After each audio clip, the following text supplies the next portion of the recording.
tout le monde devrait racheter des frais de gestion puis des frais de réserve structurelle.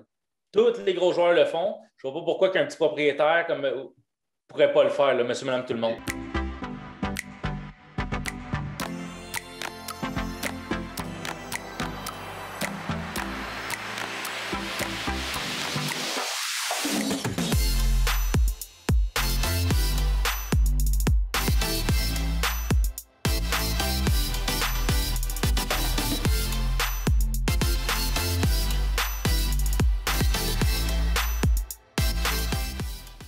Donc, je souhaite la bienvenue officiellement. On va commencer la séance. Donc, merci d'être présent parmi nous aussi. C'est toujours un plaisir, surtout de revoir les mêmes visages de semaine après semaine. Donc, ce soir, on a la chance d'avoir Laurent Paquin et Mélissa Jacob, qui sont deux courtiers immobiliers au sein de l'équipe. Donc, ils sont spécialisés dans l'immobilier commercial pur. Donc, juste quelques petites règles aussi, prendre compte du fait que la séance va être enregistrée pour qu'on puisse la rediffuser sur nos plateformes. Donc, si vous êtes en transaction, juste peut-être garder les adresses ou des noms, prénoms d'acheteurs, vendeurs confidentiels. Mais sinon, on vous invite vraiment à participer aussi. Donc, Mélissa Jacob puis Laurent Paquin vont mettre la table, vont ouvrir le sujet par rapport à l'immobilier industriel ce soir. Puis, par la suite, il y a un bouton réaction en bas de l'écran. Donc, si vous voulez interagir, levez la main. On va vous donner le droit de parole. Si vous avez des commentaires, des opinions, des remarques, c'est vraiment la place pour le faire. Aussi, c'est vraiment interactif. Là, ce soir, ce n'est pas une présentation, c'est vraiment un mastermind. Donc, mettez-vous dans un mode comme si on était tout autour d'une table, entre passionnés d'immobilier, puis on jasait d'immobilier, des tendances actuelles du marché aussi. Ce soir, on va parler d'acquisition, gestion, optimisation de l'immobilier industriel. C'est un super beau sujet. Aussi, il y a des belles choses qui se passent sur le marché présentement. Donc, n'hésitez pas. Sinon, sur ça, je vous souhaite une super belle soirée. Puis, Laurent, Mélissa, je vous laisse débuter votre sujet pour ce soir. Parfait. Merci beaucoup, Gabriel. Donc, on a deux sujets qu'on va parler aujourd'hui. On l'a dit, les mini-entrepôts et les condos industriels. Donc, on va séparer les deux. On va commencer par les mini-entrepôts, puis par la suite, on va aller vers les condos industriels. Donc, je te laisse la parole pour débuter, Laurent. Yes. Merci, Mélissa. Fait que moi, tout d'abord, là, pour faire un entrée de jeu, pourquoi qu'aujourd'hui, on a choisi les mini-entrepôts puis les condos industriels? C'est parce que c'est deux marchés qui sont extrêmement en effervescence de ce temps-ci. Les mini-entrepôts amènent une grande curiosité chez les investisseurs. C'est pour ça. Puis, bon, par le fil des temps, moi et Mélissa, on a fait plusieurs transactions. On a beaucoup aussi de mini-entrepôts en ce moment, des dossiers en ce moment avec des beaux dossiers.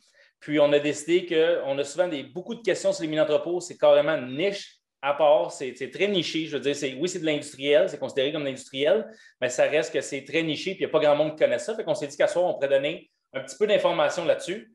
Puis, anytime quelqu'un a des questions, des commentaires, des suggestions, vous levez la main puis on va vous prendre assez rapidement, là. Fait que pour commencer, on va y aller avec les mini-entrepôts. On remarque de ce temps-ci, les mini-entrepôts vont se vendre entre 150 $ et 200 $ le prix par pied carré.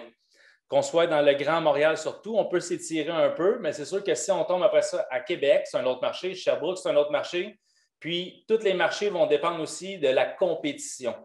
En ce moment, des mini-entrepôts, avant, il n'y avait pas un taux d'occupation aussi puissant que les 3 dernières années. Depuis 3 ans, des mini-entrepôts qui sont bien gérés vont être à peu près à 96-97 % pleins. On a une de nos bonnes connaissances à moi, Mélissa, là, qui est le président de l'association des mini-entrepôts du Québec, qui me dit tout le temps, lui, puis j'adore ce cas-là, il dit, Laurent, si tu es plein à 100 %, c'est que tu ne loues pas assez cher. Fait qu'il dit, lui, son gap, c'est tout le temps d'être entre 94 et 97 %. Il dit comme ça, il sait qu'il est au prix du marché. Fait que le prix moyen va jouer entre 150 et 200 $ le prix par pied carré. Les cap rates vont jouer entre 5 et 6,2 %, dépendamment de la région, dépendamment du potentiel d'optimisation qui reste. On va en parler plus tard. Puis, sous les 150 $, là, ce qu'on retrouve souvent, c'est quand les immeubles ont plusieurs étages. Là, comme sur l'île de Montréal directement, on en voit sur le bord de la 40. S'il y a 5-6 étages, c'est sûr que ça a un impact sur le prix dû au prorata, le volume, le nombre de pieds carrés. Fait que là, on peut en retrouver quelques fois en dessous du 150 $, mais c'est quand même très rare. Puis, sous les 5,5, ça l'arrive pour le TGA. Comme je l'ai dit, c'est entre 5 et 6,2. Sauf que sous les 5,5, souvent, il reste un potentiel d'optimisation à aller chercher assez facilement. Effectivement, Laurent, merci pour toute cette information. Moi, je vais vous parler là, de qu'est-ce qu'on doit savoir avant d'acquérir des immeubles des immeubles à vocation mini-entrepôt. Donc, il est important de savoir que les mini-entrepôts, là, à savoir si, tout dépendant de la ville, tout dépendant du secteur que vous recherchez, si la ville donne encore des permis d'entreposage, parce que ça va avoir un gros impact. Si, exemple, il n'en donne plus, ça va avoir un impact sur le prix de l'immeuble, étant donné qu'il va avoir une rareté sur le marché. Puis surtout, par la suite, exemple, que vous voudriez leur vendre aussi, la rareté va être encore plus présente, donc ça va vous permettre d'aller le vendre peut-être un petit peu plus cher là, pour optimiser. Cela aussi pourrait vous coûter très cher si vous achetez, exemple, un mini-entrepôt, puis qu'il y a encore la possibilité d'avoir des zonages entreposage alentour. Donc, à ce moment-là, vous achetez votre immeuble, peut-être 1 an plus tard, après que vous avez acheté, il y a un 500 unités qui se construit juste à côté. Bien, à ce moment-là, au niveau de votre clientèle, ça va être différent. Il est bien important aussi, là, avant d'acquérir un immeuble commercial, que ce soit des mini-entrepôts industriels ou autres, de toujours regarder au niveau de la grille d'usage, à savoir si vous avez le droit d'entreposer. C'est vraiment le nerf de la guerre en ce moment, l'entreposage. Donc, bien important de regarder si vous pouvez entreposer. Puis, si c'est un mini-entrepôt, bien, si vous pouvez entreposer à l'intérieur et à l'extérieur. C'est quand même tranquille dans la salle. Est-ce qu'il y a quelqu'un qui a des questions à date ou tout va bien? On n'a pas de questions? OK. Ouais. Oui. Oui, dans le fond, j'aurais une question concernant les mini-entrepôts, mais plus un terrain pour un mini-entrepôt. Oui. Je voulais savoir si jamais on est capable de faire... C'est quoi la valeur d'un terrain où est-ce que tu pourrais faire un mini-entrepôt au pied carré, admettons? Est-ce que c'est quelque chose qu'on va discuter durant le webinaire? Non, on n'aborde pas ce sujet-là. On ne l'a pas mis parce qu'on s'est monté des bullet points. Ce n'est pas dans nos bullet points, mais regarde, je te dirais que c'est le même principe que tes unités de multilogement. Ça va dépendre c'est quoi que tu peux construire. Tu as beau avoir un super gros terrain, si tes marges latérales, tes marges frontales, tes marges de recul t'empêchent de construire le plein potentiel de ce que tu veux faire. Fait que c'est vraiment, tout va dépendre de ce que tu peux faire. Il n'y a pas un prix préétabli par pied carré pour construire des mini-entrepôts. Puis ce qui est important de savoir, comme Elsa disait tantôt, c'est que des permis sont de plus en plus rares pour faire ça. Les villes, moi je travaille beaucoup la Rive-Sud de Montréal, on commence à travailler beaucoup aussi Laval puis Montréal. Mais sur la Rive-Sud de Montréal, n'essaye pas d'avoir un permis pour faire de l'entreposage. Entre Varennes puis Beauharnois, ils n'en donnent plus. Fait que ça crée une rareté, puis c'est ça qui a fait gonfler les valeurs des mini-entrepôts. De Varennes à Beauharnois. Okay. Oui. C'est aussi la région de Saint-Jean-sur-Richelieu ou? Non, Saint-Jean, là, on est plus loin. Là. On sort de la première couronne. Là. Puis, mais je parle de la première couronne, de qu'est-ce qui longe le fleuve. OK, c'est bon. Non, la raison, c'est à cause que j'ai en vue de faire une acquisition concernant un terrain là-dessus. Puis j'ai vu comme quoi vous faisiez un webinaire là-dessus. Fait que je me dis, je vais m'inscrire rapidement. Là. Je suis occupé. Là. Je suis aussi courtier immobilier. Je travaille quand même beaucoup. Mais c'est bon. Toi, ton nom, c'est quoi? C'est Laurent? Oui. OK, c'est bon. Parfait.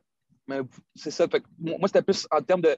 Si, admettons, tu es capable de faire je sais pas, 30 000 pieds carrés sur 2 étages, est-ce que tu pourrais pas savoir combien est-ce que le pied carré serait capable de valoir admettons? Bien, moi, j'irais commencer par analyser, ça serait quoi les divisions que je ferais. Là, on s'entend que 2 étages, ça te prend un élévateur. Tu vas calculer ta cage de ton élévateur. Après ça, dépendamment si tu fais des petits lockers, parce qu'on s'entend que tout ce qui est du 10, 10, 10, 10, 15, 10, 20, souvent, bon, on va avoir la porte là, extérieure pour avoir accès. Quand tu es au 2e étage, ils n'ont plus de porte extérieure. Puis là, ça te prend des corridors aussi. Fait que ça te prendrait un plan, calculer combien d'unités que tu vas avoir, combien tu vas louer chaque unité, parce que le prix par pied carré qui est loué par mois va dépendre beaucoup de la grosseur des unités. On s'entend que plus les unités sont petites, plus c'est cher. Puis là, à partir de ça, je me ferai un modèle d'affaires. Ça te prend carrément un modèle d'affaires pour bien calculer tes affaires là-dedans. OK. Bon, mais c'est bon. Parfait. Fait que c'est bon. Merci, tu as bien répondu à la question. La première des choses aussi, c'est à vérifier au niveau du terrain que tu veux acheter. Est-ce qu'il est zoné entreposage? Est-ce qu'il te permet de faire de l'entreposage intérieur, extérieur? Ça aussi, là, au niveau de l'urbanisme, est-ce qu'ils vont te permettre de... C'est un point important à vérifier aussi là, avant d'acquérir un terrain pour y construire quelque chose.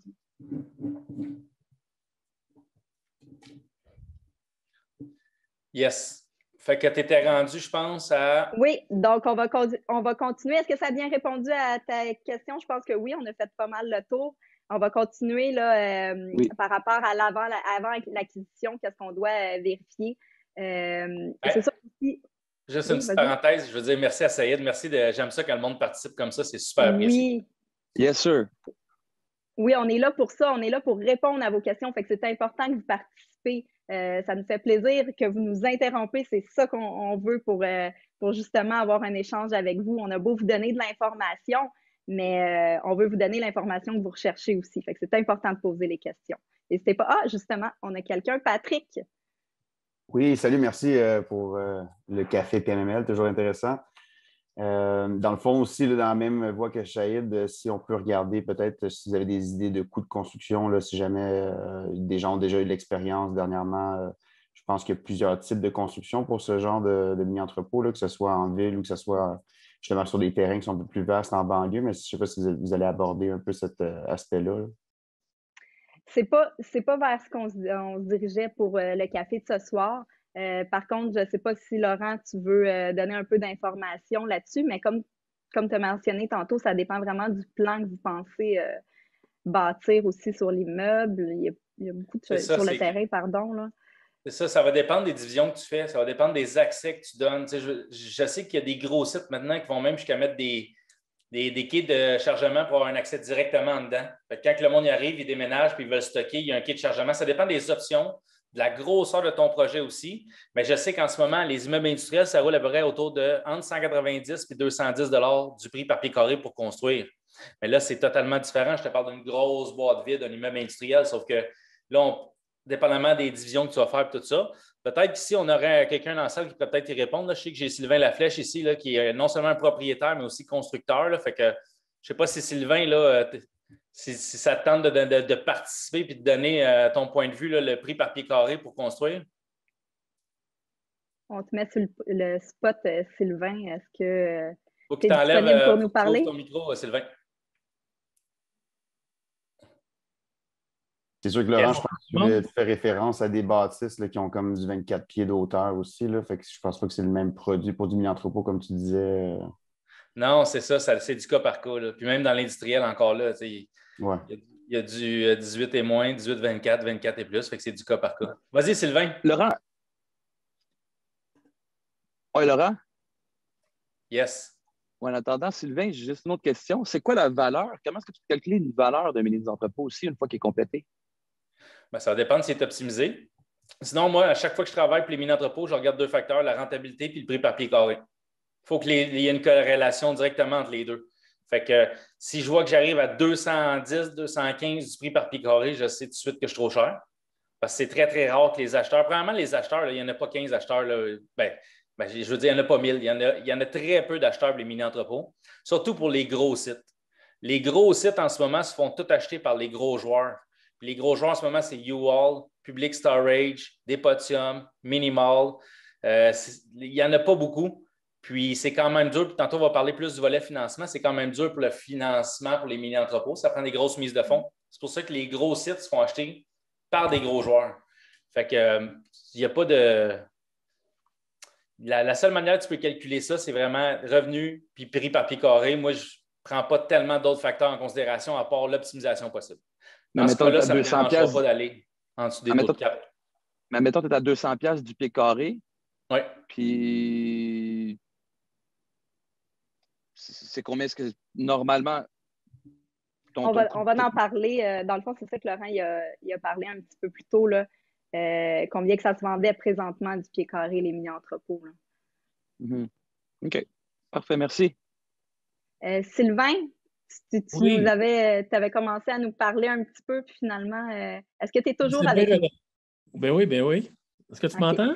Oui, je t'entends très bien, merci. Oui. Écoute, est-ce que tu veux nous en parler un petit peu là, du prix de construction? On le sait que tu as déjà construit des mini-entrepôts, donc est-ce que c'est quelque chose que tu peux nous parler un petit peu ce soir, nous partager?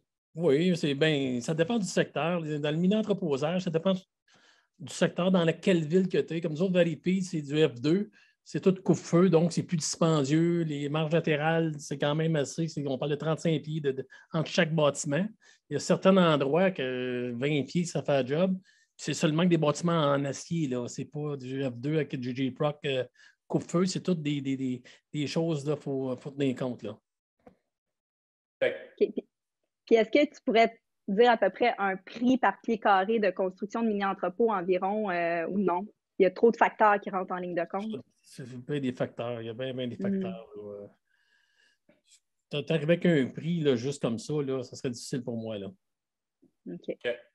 Mais c'est un bon point que tu amènes, Sylvain. Là. Ça dépend des villes et des normes de la ville. Exactement. Qu'est-ce qu'ils vont exiger? Des endroits, là, c'est tous comme des cabanons. J'appelle des cabanons de tôle, là, non isolés, mais ça dépend des secteurs. Comme nous autres, à Valleyfield, on n'a pas le droit de ce genre de bâtiment-là. Là. Non, c'est ça. Quand tu tombes dans le type de bâtiment F2, c'est beaucoup plus dispendieux. Là. C'est d'autres normes, c'est d'autres choses. Là. C'est pour ça qu'il est difficile là, d'une ville à l'autre, là, comment qui. Et puis, est-ce que tu peux expliquer, parce que c'est peut-être pas tout le monde qui le sait, c'est quoi F2? Ben, c'est des normes de coupe-feu. Là. Okay. C'est la ville qui exige F2, c'est les coupe-feux, c'est tout 5-8, des résistances au feu, dans le fond. Là. Ça prend tout un J-Pox 5-8 à l'intérieur de chaque entrepôt. Là. Au lieu d'un mur en acier, là, avec des portes juste en acier. Là. C'est ça qui fait que c'est beaucoup plus dispendieux. Là. Fait que tout dépendant le projet qu'ils ont, on ne peut pas nécessairement dire un prix par pied carré. Tout dépendant dans quelle ville que tu es aussi. Là. Bon. Merci beaucoup, Sylvain, pour l'information. Ça se peut qu'on ait d'autres questions pour toi, donc reste pas loin ce soir, s'il te plaît. Donc, je vais continuer. Comme je vous disais, dans le fond, toujours vérifier là, au niveau du zonage et tout. Qu'est-ce qui est important aussi, c'est la grandeur du terrain. Quand vous pensez acquérir un mini-entrepôt, c'est très, très important de regarder la grandeur du terrain avant d'acquérir l'immeuble parce qu'il va y avoir énormément de potentiel à aller chercher. On va en parler un petit peu plus tard là, quand on va parler de l'optimisation des mini-entrepôts. C'est important aussi d'analyser les contrats et les baux de location, à savoir si c'est par mois ou par année. Puis s'il y a des bails ou des contrats qui ont été faits en faveur, exemple, qui ont loué à quelqu'un qui connaissait pour 1 an, 2 ans à un prix plus bas que le prix du marché actuel, bien, à ce moment-là, ça va impacter vos revenus là, par la suite. Donc, c'est tous des petits facteurs qu'on doit absolument regarder avant d'acquérir un mini-entrepôt. Yes. Je continue avec des petits trucs de gestion. En ce moment, au Québec surtout, là, la plupart, là, je vous dirais 80% minimum des opérateurs de mini-entrepôts utilisent tous le même logiciel de gestion qui est Anemone, qui est fait par la compagnie Rocksoft. Je vais essayer de l'écrire dans le chat, mais que Mélissa parle tantôt. Je vais vous l'écrire. C'est un logiciel qui est vraiment pratique. Il va vous aider à optimiser là, votre parc de mini-entrepôts puis le gérer vraiment plus adéquatement.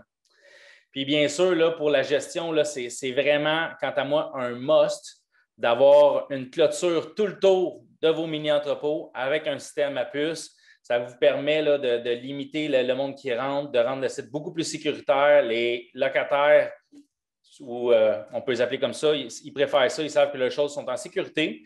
Puis, c'est bien simple aussi, si quelqu'un ne paye pas, parce que ça, c'est des paiements préautorisés sur carte de crédit, quelqu'un ne paye pas, il ne rentre pas. Fait que contrairement à tout le multilogement, ben, tu ne cours pas après ton argent, c'est eux qui te courent après pour te payer. Là. Fait que ça, c'est un gros plus, honnêtement, pour des mini-entrepôts là, au niveau de la gestion. Maintenant, comment l'optimiser, Mélissa? Je vais vous donner tous ces trucs-là dans quelques instants. Est-ce qu'on a des questions? Vous êtes silencieux, je trouve. On n'a aucune question dans la salle? Hey, Luigi, je souhaite une question, moi. Ben, moi, c'était pour compléter là, ce que tu disais tantôt. Moi, j'en ai bâti beaucoup des mini-entrepôts. En rentrant à droite dans Napierville, il y a 3 frères qui ont un immeuble industriel. Ils font de la fabrication de machinerie agricole. Il y avait du terrain résiduel en arrière. On a fait près de 200 portes là, de mini-entrepôts.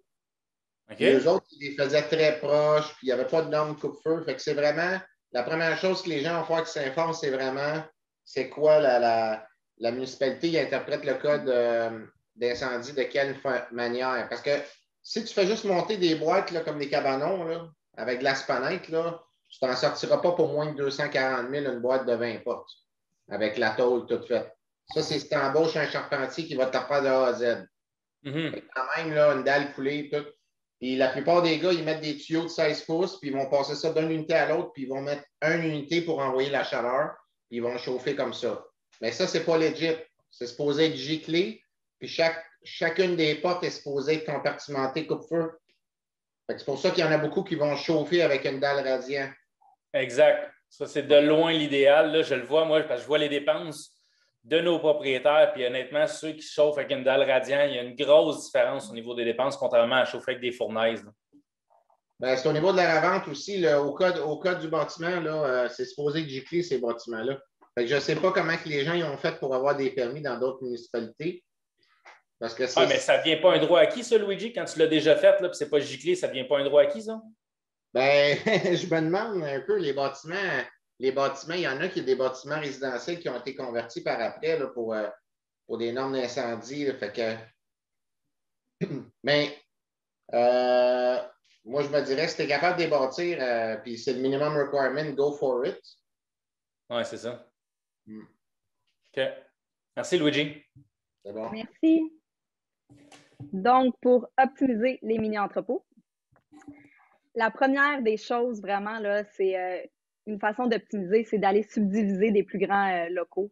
On le sait, plus qu'on rapetisse le pied carré, plus que le pied carré va être vendu cher, plus qu'il y a de pieds carrés, plus qu'il y a un rabais qui s'installe au pied carré.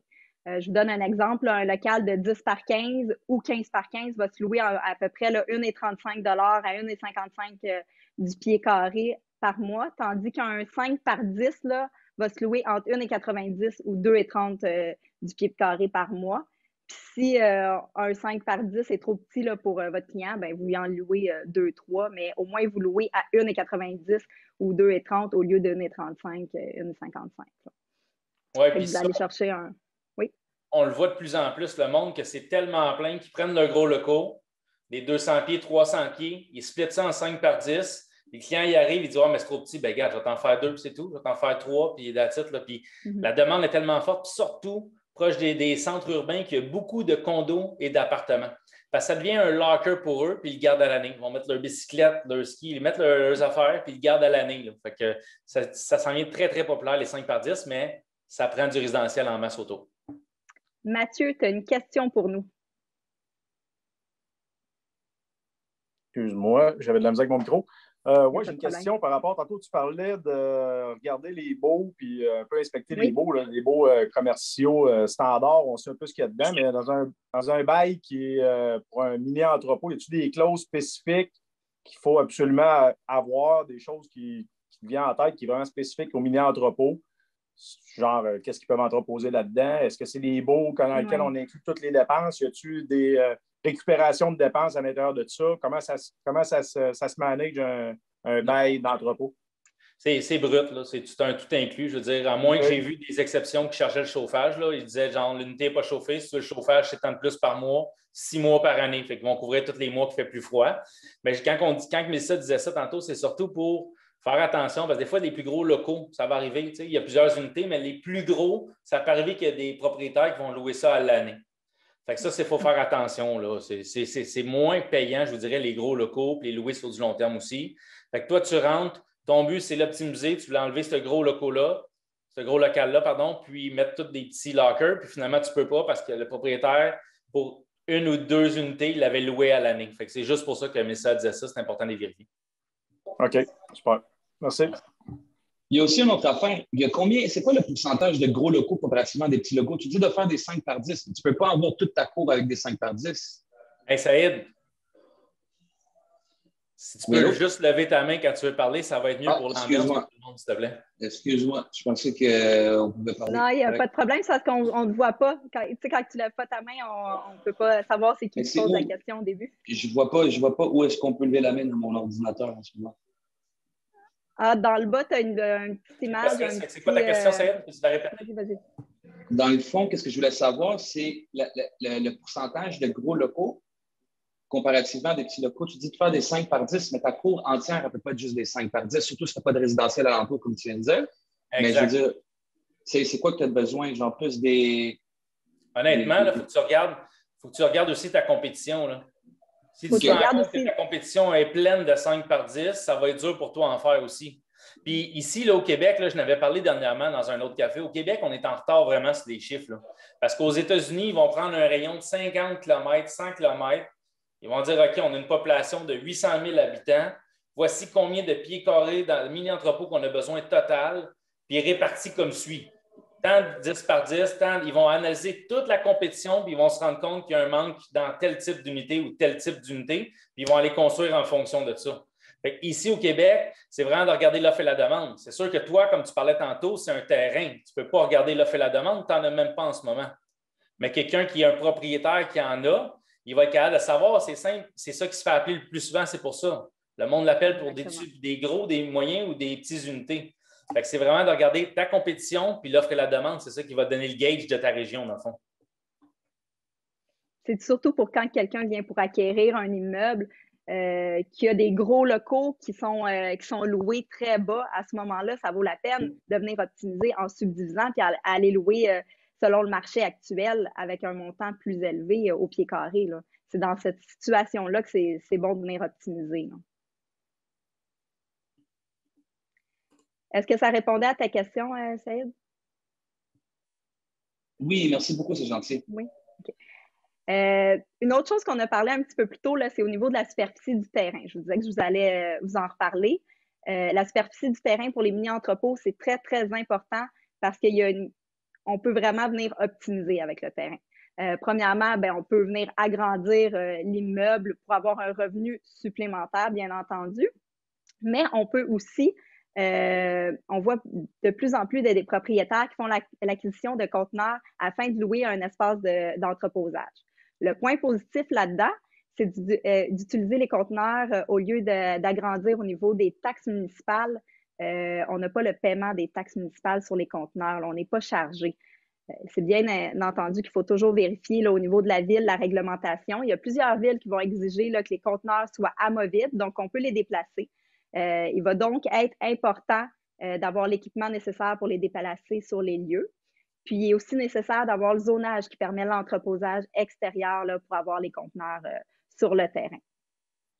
Oui, puis un autre bon, ça c'est un des bons trucs. Là. Mettre des containers, là, très bon point, Mélissa, pour les mini-entrepôts. Mais l'autre point que ça fait, parce que là, on s'entend que c'est de l'entreposage non chauffé. L'autre point que ça fait qui est vraiment important pour un vendeur, c'est que toi, tu es vendeur de mini-entrepôts, ton prix par pied carré il est peut-être à 200, 210 parce que c'est ce qui va avec ton cap rate. Mais la réalité, c'est que tu veux faire baisser ton prix par pied carré. Puis les containers, on les compte, même si c'est du pied carré non chauffable, on les compte dans le total, fait que ça vient faire baisser ton prix par pied carré, fait que ça fait que c'est plus attrayant pour un acheteur. Au lieu de payer 200, il peut descendre à 160. Là. Oui, on le compte étant donné que c'est du pied carré qui est louable. Exactement. Merci, Mélissa. OK. La possibilité, bon, ça, c'en a un autre. On sait qu'il y a beaucoup, là, ceux qui font des mini-entrepôts, ils ont beaucoup d'entreposage extérieur. Bateau, roulotte, auto, tente roulotte, tout ce que vous voulez.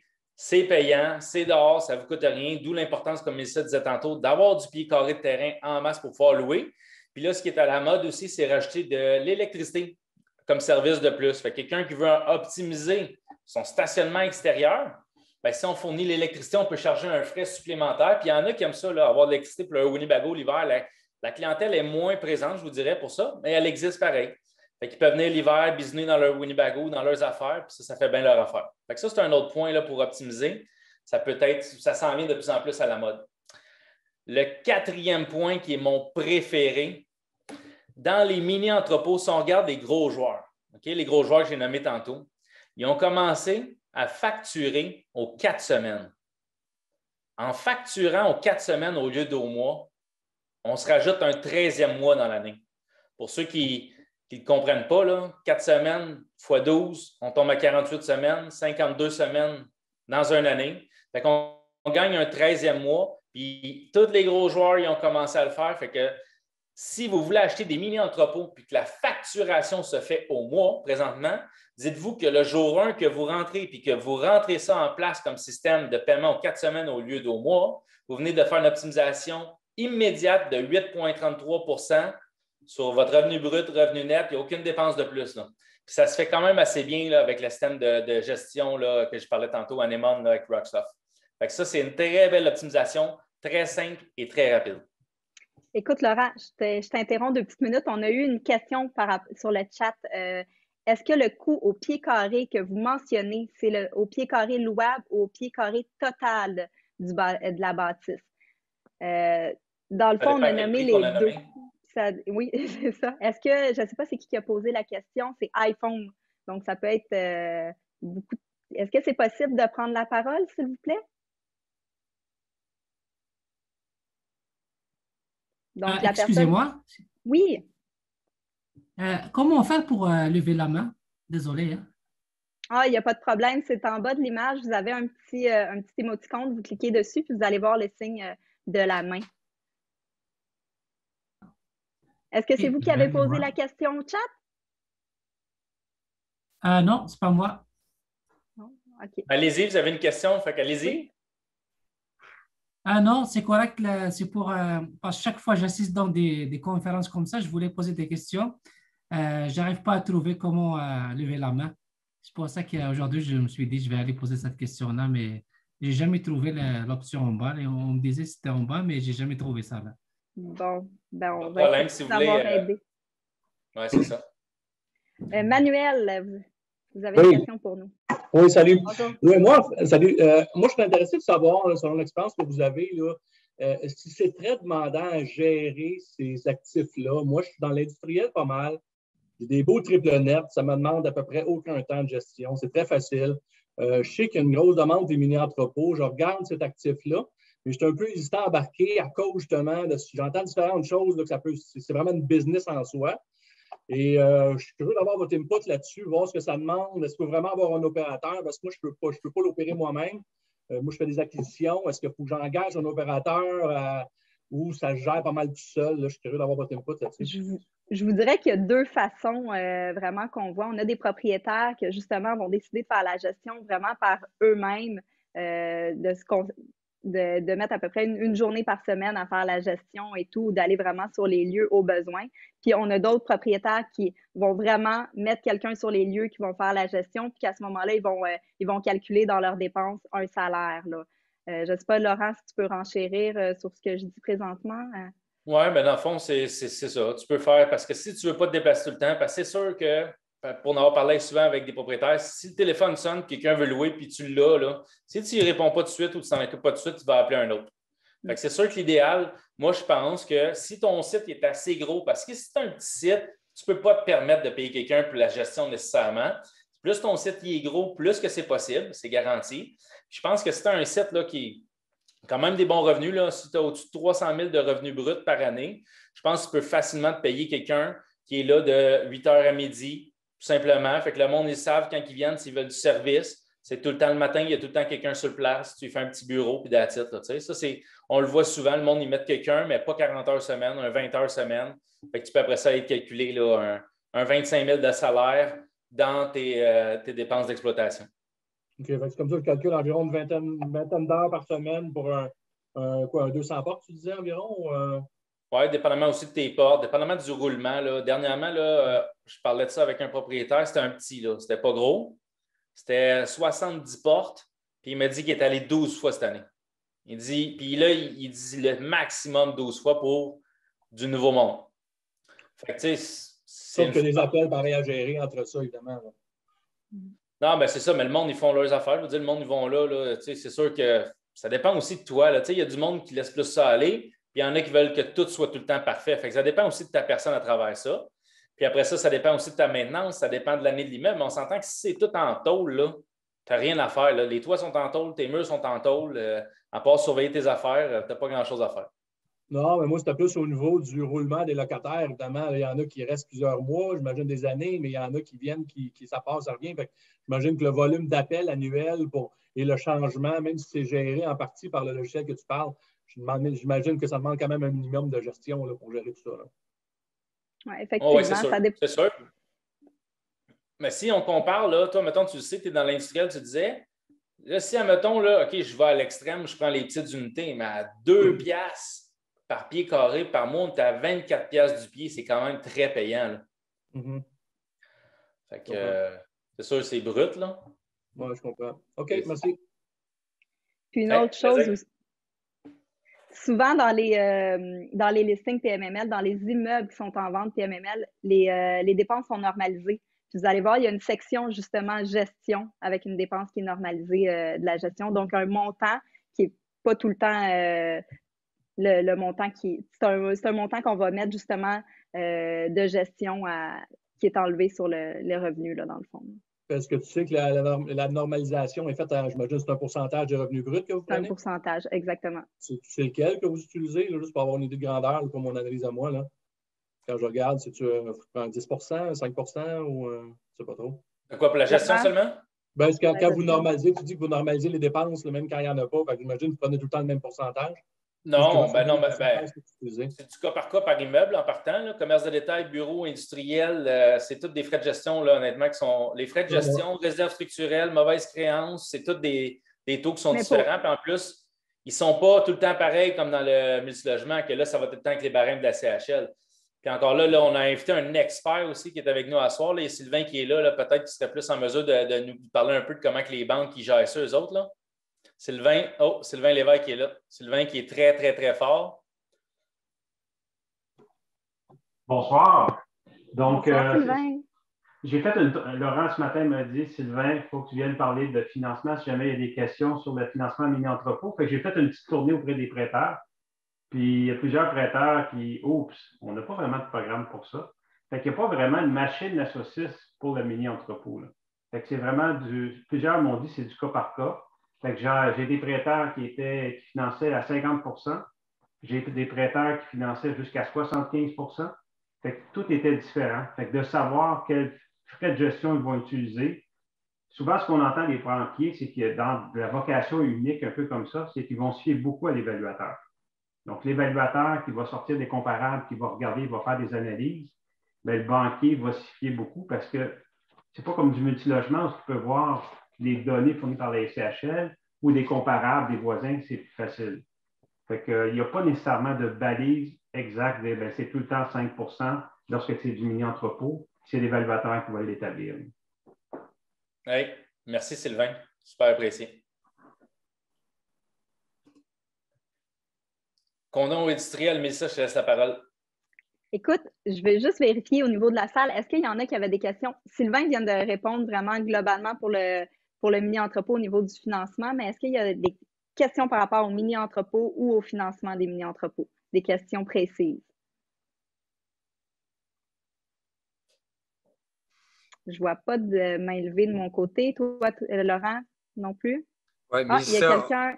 On a Peter et on a Samir en file d'attente que je peux peut-être amener. Hey, Peter, je te laisse la parole.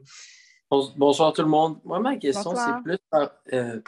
je sais que là, on parle de pourcentage. Donc là, on a dit 50 à 75 %, puis tout le monde parle de pourcentage, mais j'ai perdu la manière d'évaluer combien ça valait. C'est quoi la métrique pour évaluer combien ça vaut? Est-ce que c'est le prix de construction? Est-ce que c'est un multiple de revenus? Comme quand on parle de... Oui. Moi, je vais vraiment avec deux facteurs, puis souvent, je trouve des failles comme ça. C'est tout le temps le prix par pied carré et les cap rates, qui est le TGA. Honnêtement, c'est le même que je vais voir si, je le vois, là, le client, quand j'arrive, je garde. Ton prix par pied carré fait du sens, sauf que tu es à 25, 26, 27 d'MRN, je le vois tout de suite qu'il y a une faille et où l'erreur, puis je m'assois avec lui, puis je le cherche. Soit que c'est loué pas assez cher, soit qu'il ne m'a pas tout donné ses récupérations. Ben, ça, c'est pas dans les mini-entrepôts, je parle. Les récupérations, il n'y en a pas dans les mini-entrepôts, c'est du brut. C'est loué tel prix, puis that's it. Mais c'est vraiment les deux facteurs. Tu ne peux pas te fier juste sur un. Ça te prend les deux, puis tu les mets en corrélation, puis tu vas voir s'il y a une faille quelque part. Si ton prix par pied carré il est vraiment pas cher, ben c'est parce que c'est tes revenus qui ne matchent pas avec. Fait qu'il faut tout le temps tout analyser. Après ça, tu vas aller regarder les comparables, tes compétiteurs. Il faut tout que tu regardes. Là. Ça prend moi, c'est vraiment par rapport au mini-entrepôt, ma question que je la pose. Est-ce que les banques vont prendre un cap rate de 5, 6, 7 pour faire leur valeur? Comment ils vont... Ben, je pense que Sylvain vient de répondre un peu à ça en disant que ça va dépendre. C'est pas la banque n'a pas des barèmes comme la SCHL ou n'importe quoi ou pour n'importe quel autre. C'est tellement niché comme produit qu'ils vont se fier sur l'évaluateur agréé. C'est bien ça, Sylvain? Mais moi, c'est vraiment ça ma question. Sylvain, il a dit 50 à 75 % de la valeur. Mais moi, j'aimerais savoir la valeur.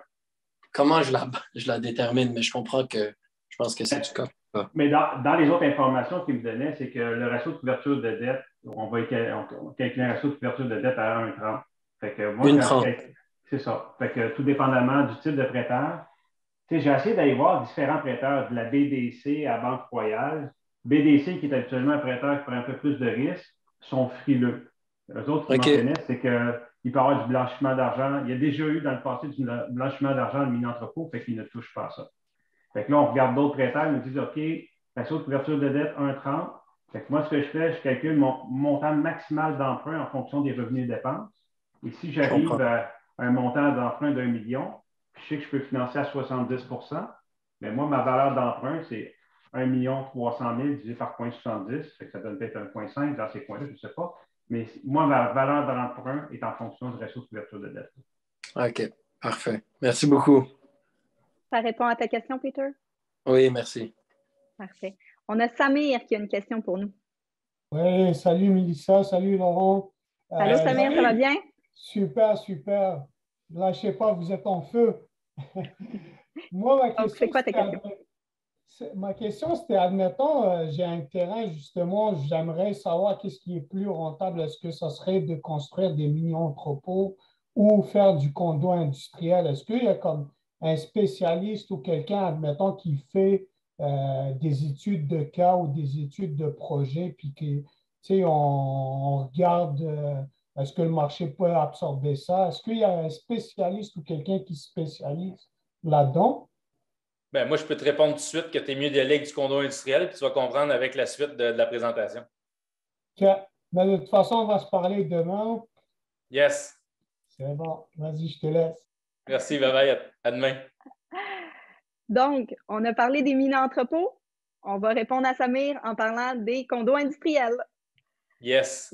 Donc, le marché actuel pour l'industriel, là, je ne parle pas de condos, mais bien du marché industriel. Le prix moyen par pied carré, là, présentement, pour le secteur du Grand Montréal, c'est 211 $ par pied carré. Pour vous montrer la différence avec les condos industriels, ça peut varier pour un condo industriel de 200 $ à 400 $ le pied carré. Donc, on a un gap là, entre les deux. Là. Puis ça va dépendre du secteur.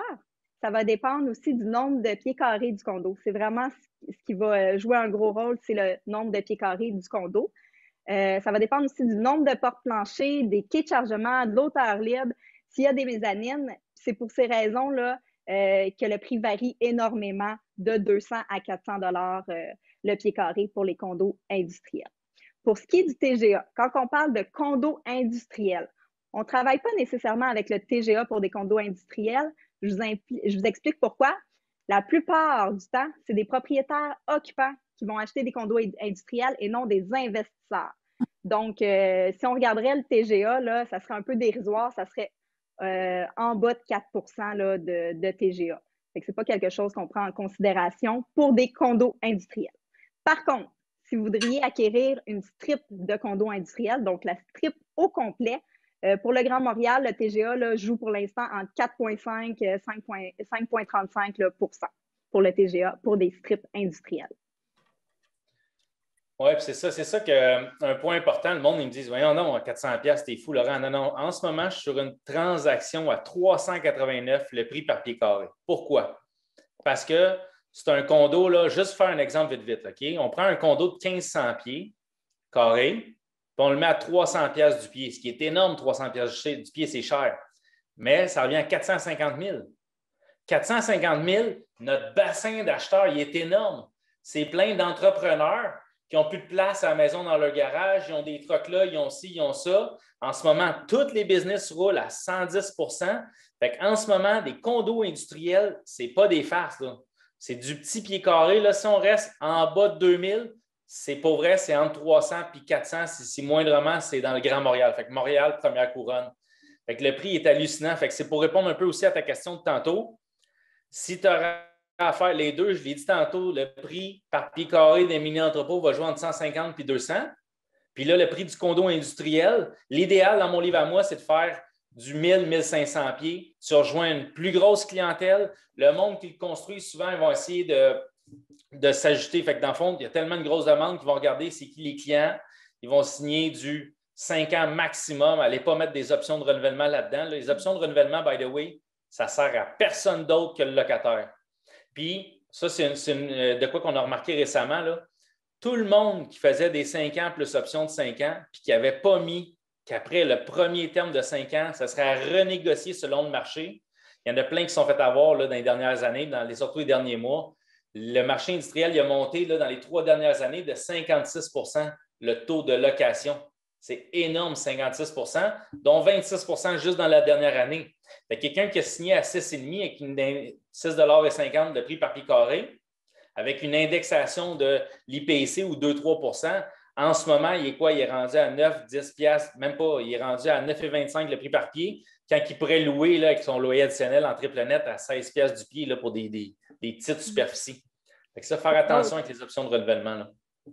Une autre chose aussi, là, on le voit très fréquemment, la publication de baux. Okay? Ce n'est pas avantageux pour un propriétaire que les baux soient publiés, c'est avantageux pour le locataire. Vous n'avez rien à voir avec la publication de bail. Il y en a des fois des locataires qui vont vous demander d'aller publier le bail. Ce n'est pas à vous de faire ça, première des choses. Et deuxième des choses, ça va vous nuire. Fait que jamais, au grand jamais, vous publiez les bails ou les baux pour vos locataires. C'est à eux de le faire. Puis, s'ils le publient, ben, à ce moment-là, si vous vendez l'immeuble, ben, le bail en vigueur est obligé de rester. Puis, si, exemple, comme là, on le vit là, au niveau du pied carré, tu en as parlé, au niveau de la location, ben, ils ne peuvent pas faire de réajustement, rien. Même s'ils vendent, ils ne peuvent pas décider de mettre les locataires dehors. Le bail est publié. Fait que ça a un impact sur la valeur de l'immeuble aussi. Oui, puis pour revenir un peu aussi à ce que je disais, c'est que de ce temps-ci, justement, à cause de la hausse des taux de location dans l'industriel, il y a beaucoup de locataires qui sont fait sortir de leur local parce que le propriétaire s'est rendu compte qu'il perdait beaucoup d'argent. C'est ça aussi qui a créé là, la surenchère aussi pour les petits condos industriels puis tout le pied carré industriel. Tout le monde veut acheter. L'économie, les taux d'intérêt sont bas. L'économie a fait une curve en cas. Là, pour ceux qui suivent un peu l'économie, c'est soit que ça a propulsé ou soit que ça a droppé d'un coup. Là, c'est une curve là, qui est nouveau en bourse là, due au COVID. Puis, bien sûr, là, comment effectuer la gestion, on finit un peu en disant là, que... Oui. On a quelques questions. J'ai quelqu'un là, dans le chat qui me demande que voulez-vous dire par publier les baux? Dans le fond, c'est que le locataire va aller publier le bail au niveau du registraire, puis ça va faire en sorte que s'il y a un nouvel acquéreur de l'immeuble, il va être obligé de prendre en considération puis de continuer le bail qui était pour l'immeuble. Exactement. Je l'explique. C'est des pas coûts été de clair, mais... 50 $ là, chez le notaire. Puis c'est au locataire de faire ça. C'est jamais, jamais à l'avantage d'un propriétaire que le locataire il aille publier son bail. C'est vraiment pas à l'avantage. C'est facile à vérifier. On va au registre foncier puis on vérifie. Si le bail a été publié, on va le voir tout de suite. Ça va être écrit locataire, qu'on va pouvoir le voir. On a des questions. Donc, j'ai Patrick qui a une question.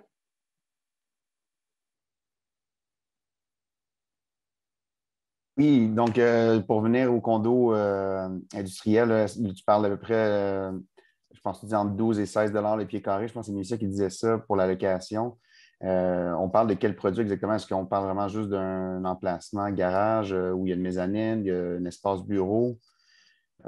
Mettons que si j'avais à construire là, ce genre de condo-là, quel genre de produit pourrait répondre à la demande actuellement? Puis jusqu'à combien je pourrais le louer mensuellement, annuellement là, au pied carré? Je vais te parler de mon côté, qu'est-ce qui est en demande présentement. Puis par la suite, au niveau des pieds carrés, Laurent pourra renchérir. Qu'est-ce qui est en demande? C'est vraiment d'avoir minimum une porte plancher par local. C'est bien important. Quand je parle de porte plancher, je parle de porte de garage. Encore là, ça va dépendre aussi de la dimension que vous mettez pour la porte plancher. On voit soit qu'il y a une porte plancher ou sinon des fois des quais de chargement. À ce moment-là, c'est toujours bon un des deux. Parfois, on voit des condos qui n'en ont pas. Puis malheureusement, pour la location, c'est un petit peu plus dur là, à louer que ceux qui ont des portes planchers et qui ont un accès, là, surtout pour l'entreposage qui est énormément en demande présentement. L'hauteur libre aussi, surtout si c'est une construction, à ce moment-là, on a des catégories d'hauteur libre, que ce soit 18, 24, 30 pieds d'hauteur libre. C'est des choses à vérifier aussi, à prendre en considération là, quand vous allez construire l'immeuble. Plus qu'il y a de l'hauteur libre, plus qu'à ce moment-là, ça peut être cher au niveau du pied carré.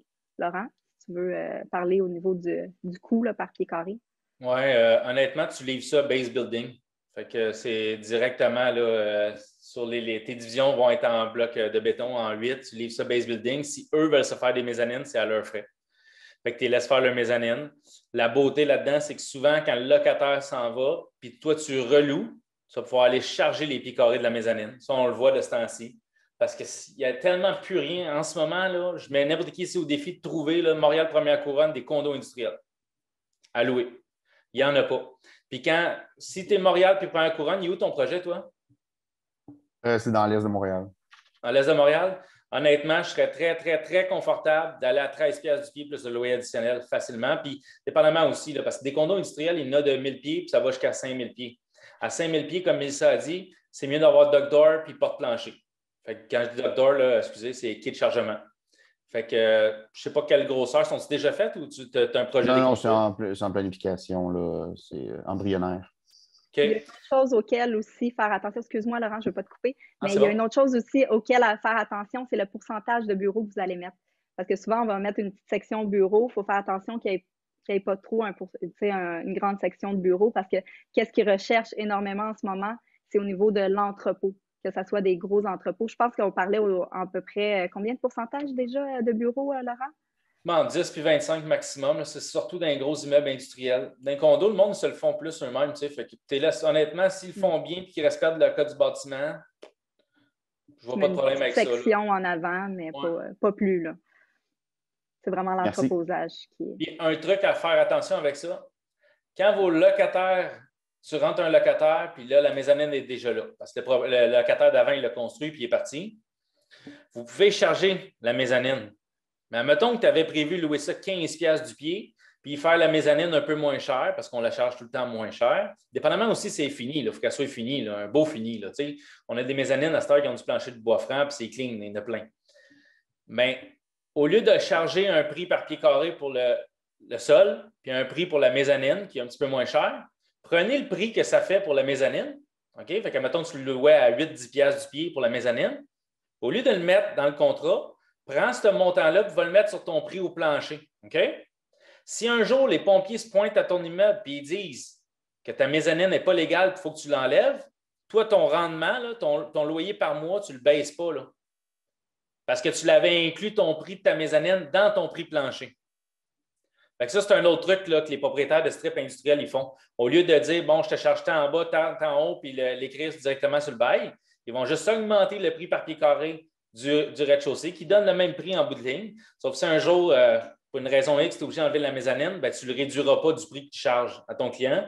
Fait que ça ne vient pas te mettre dans le pétrin. Tout à coup, les pompiers se pointent, puis ils te font tout enlever dans ton immeuble, puis toi, tu as chargé tout à tes locataires, puis tes revenus, ils droppent considérablement, ben, tu ne seras pas mal pris. On a 2 autres questions. Merci pour l'info, Laurent, très pertinent. On a Jean-Seb qui a une question pour nous. En fait, ce n'est pas tant une question, mais plus un complément d'information sur la publication des baux. Non seulement c'est juste à l'avantage des locataires, mais en tant que locataire, vous n'avez pas le droit d'empêcher la publication du bail. Puis même si dans votre bail, vous voulez mettre que le locataire n'a pas le droit de publier le bail, bien, la stipulation est invalide. Mais ce que vous pouvez faire, puis ce qui est vraiment recommandé de faire, c'est venir limiter ce qui peut être publié comme information, parce que ça ne vous tente pas que votre locataire vienne publier l'intégralité de son bail avec, par exemple, les améliorations locatives que vous lui avez payées et ou le prix qu'il paye au pied carré. Puis là, on s'entend qu'une fois c'est publié au registre foncier, c'est public, l'information est accessible par tout le monde. Fait que vous n'avez pas le droit d'empêcher le locataire de publier le bail, mais vous pouvez lui demander de le publier, par exemple, par avis sommaire, ou vous pouvez surtout lui demander de voir ce qu'il veut publier au registre foncier avant de faire la publication, puis de le mettre comme engagement ou comme obligation là, de faire approuver là, ce qu'il veut publier. Là. Fait que c'est ce que nous, on recommande là, à nos clients, puis qu'on va voir quand on met des beaux commerciaux en place. Là. Très bon point, Jean-Seb. Puis, by the way, tout le monde, Jean-Seb qui est avocat fiscaliste chez Fodago. Je ne me trompe pas, Jean-Seb? Exact, non, chez Fodago. Exact. Exact. Très bonne firme. Puis, c'est ça. Puis, pour compléter ce que tu dis, c'est vrai, on ne peut pas les empêcher. On ne peut pas non plus mettre une clause dans le bail comme quoi qu'il n'ira pas publié. Bien, tu peux la mettre, mais elle n'est pas valide. Puis, l'autre très bon point que tu dis, c'est qu'il faut qu'elle mette de l'information sommaire seulement parce que s'il s'en va tout mettre, c'est facile pour un compétiteur venir voir toi combien tu loues. Oh, OK, son locataire, il loue 16-17 piastres du pied. M'a l'appelé, il offert un local juste à côté à 15 piastres du pied. Fait que c'est aussi pour ne pas se faire voler ses locataires qu'on fait ça. Ça, ou bien quand tu veux avoir un nouveau prospect, puis tu veux essayer de le mettre haut, puis tu sais qu'il y a quelqu'un qui vient de signer un bail il y a 6 mois ou 3 mois, puis tu l'as signé pas mal plus bas que ce que tu rentres, c'est un peu plus facile de négocier à la baisse. Là. Vraiment. Son point d'ancrage est plus bas. Très bon point. Merci beaucoup pour l'information, très appréciée. On a une dernière question avec Nassé. Votre micro n'est pas ouvert, on ne vous entend pas. Vous avez un petit bouton juste en bas qui est... Ah, c'est bon, il est ouvert. Vous pouvez y aller. Bonjour tout le monde. Bonjour. Là, je pensais que dans le commercial, il n'y a pas de normes par rapport au prix de loyer. Dans le résidentiel, oui, on ne peut pas monter les loyers et tout ça comme on veut, mais je pensais que dans le commercial, une fois que le locataire est parti, le nouveau locataire, on peut lui charger à n'importe quel prix. Tu as entièrement raison. Pardon? Vous avez entièrement raison. On peut charger le prix qu'on veut. C'est le Far West, le commercial. Je me plais à dire ça. C'est l'offre et la demande. Fait que si un locataire s'en va et il paye à 6 piastres du pied, puis que moi, le lendemain matin, je veux leur louer 700 piastres du pied, j'ai le droit. Ouais. Exactement. C'est pour ça, je pensais que, quand vous avez fait une discussion, je pensais que le nouveau locataire qui s'en vient, il va dire pourquoi l'ancien propriétaire, lui, il loue moins cher que moi. Fait qu'il peut rien tenter contre vous. Là. Fait que vous pouvez le louer à n'importe quel prix. Oui, mais je pense que ce que Jean-Seb voulait dire, c'est plus au niveau de la négociation d'un. Puis quand, mettons, il y a une strip, okay? Il y a une strip, le gars, il va voir, puis ce n'est pas l'ancien locataire, non, c'est le voisin actuel. Il vient de te louer, il y a 2 mois, 13 piastres. Pourquoi moi, tu me le fais 14? Tu sais? OK, je comprends. OK, c'est bon. C'est plus au niveau de la négociation à ce moment-là que c'est un peu plus difficile. Là. Que les lois, oui. Exactement. On a Michel qui va être notre dernière question parce qu'il est 57. Vas-y, Michel.